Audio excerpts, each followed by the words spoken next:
Hello. I met Dr. Jae-hyun Kim about 3 years ago in Atlanta, Georgia. I was at a meeting and he was visiting campus in Columbia Theological Seminary, and we were introduced by our mutual friend and colleague, and I started to hear about kind of the work that he was doing in Korea and his scholarship behind all of his work. And so I was very fascinated, and when it was my turn to share what I do for a living, I think he had a bit of fascination about this Korean woman leading this orchestra. And at that time, I think you were thinking about gathering of performers and people with passion to come and share as part of ESYO's World Expo 2012.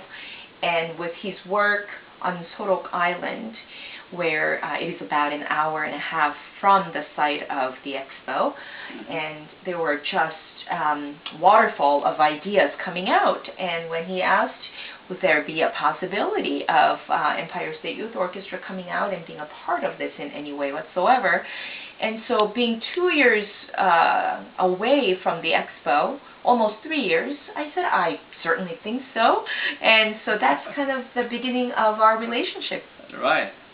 I've been working in ESYO area with many pastors and leaders there, because ESYO city, the city of ESYO, is very famous for Korean Christianity. And there is a famous martyr who were killed by communists a long time ago, and he confessed his faith, not just as a Christian leader, but he came out as a popular leader among many Korean Christians. And when we got a news about 2012 World Exposition at ESYO, I talked with many pastors. Why don't we say about him? I mean, the pastor Son Yang-won, and many kind of centers for the Hansen's disease patients. There is a Sorok Island. You know, every Koreans, they know what that means when we talk about Sorok Island. And still, we have a lot of Hansen's disease patients, and who are suffered for a long time. But at the same time, they didn't give up anything, and they developed their own faith, their hope, and their future. So I was fascinated by their own lives and past history, and I talked with Helen about that. Why don't we bring together and to share, I mean, their own lives and share their past history with many others around the world. That was the kind of beginning of our whole friendship and conversation. Yeah, and so we thought if we could go, the Empire State Youth Orchestra could go and perform as part of the 3-month-long exposition in ESYO, and visit this island and learn of the history of what really had happened to these villagers in isolation for many, many decades, almost 90 years, a century exactly. And at his invitation the summer after, I was privileged enough to go into the village, right in the center of the island. And I can tell you that if you ever go and visit, it is hard to forget about that place. There is such sense of mourning, sense of human history, sense of cross-cultural meeting places, and yet there is a common ground where, your desire to live quality life, which I think everybody is entitled to, where that's been robbed away from them. But as Dr. Kim said, these people never gave up, and they kept their faith, and they really, in their own way, made the best life that they could possibly can. Yet still, in our eyes, they are living in isolation, and now they're also elderly, that for us to go and visit and to learn of their stories, and for that moment, as one of our Empire State Youth Orchestra students had shared about the thought of going to Sorok Island and playing for these villagers, she said, just for that moment when we perform for them, I want to give them the gift where for that moment they would forget about all the painful past that they may have had, and that for that moment there is peace. in their heart. And I think it's a precious statement by a young musician whose gift is something that she's been given, and she honed her skills, but now it's her turn to go and share that. And what a meeting place that's going to be on Sorok Island. And so we're really thrilled and can't even fully expect what would happen. So it's very exciting. You can feel the same kind of idea or challenge when you go to the European countries, especially the Auschwitz.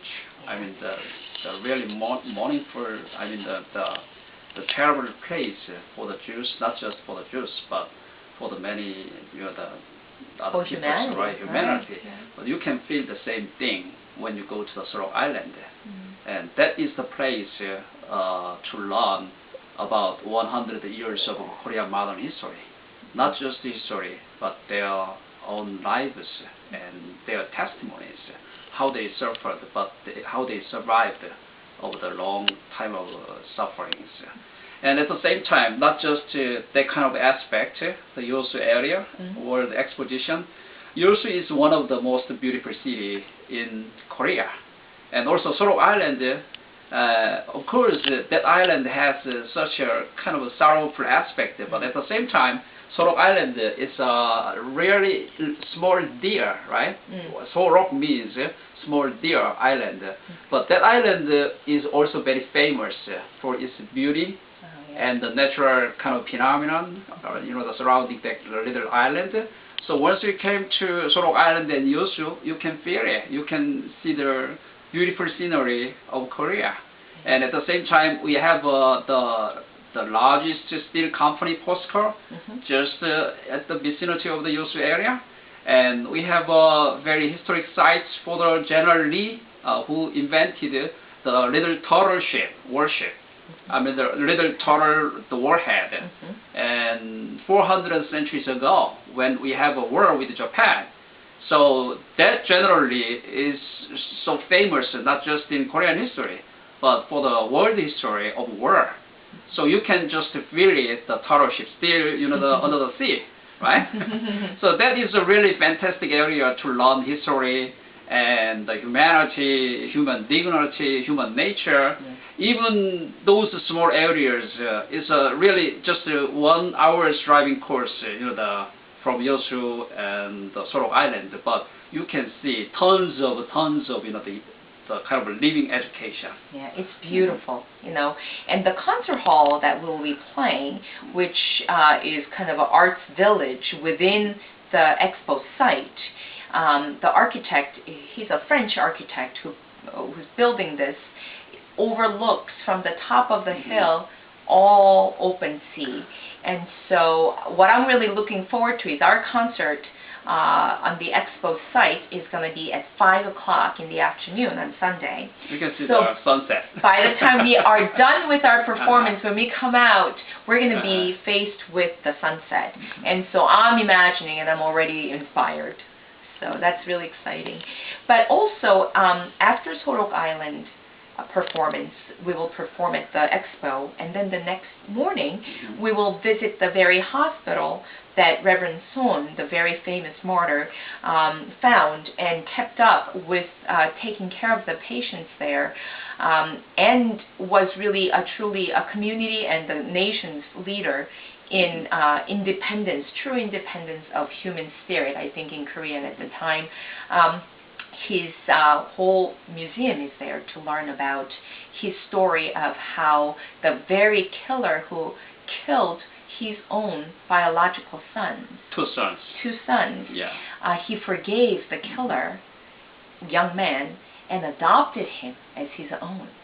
Now that's it's a very famous story, and there are books and movies out about him, and so our students will be able to learn of his legacy and that forgiving spirit, what that yields in centuries later and in decades later, and so we will have a small performance at the hospital where still there are Hansen's disease patients being taken care of at that moment in that place. That place really challenged the young generation. What is the true meaning of love?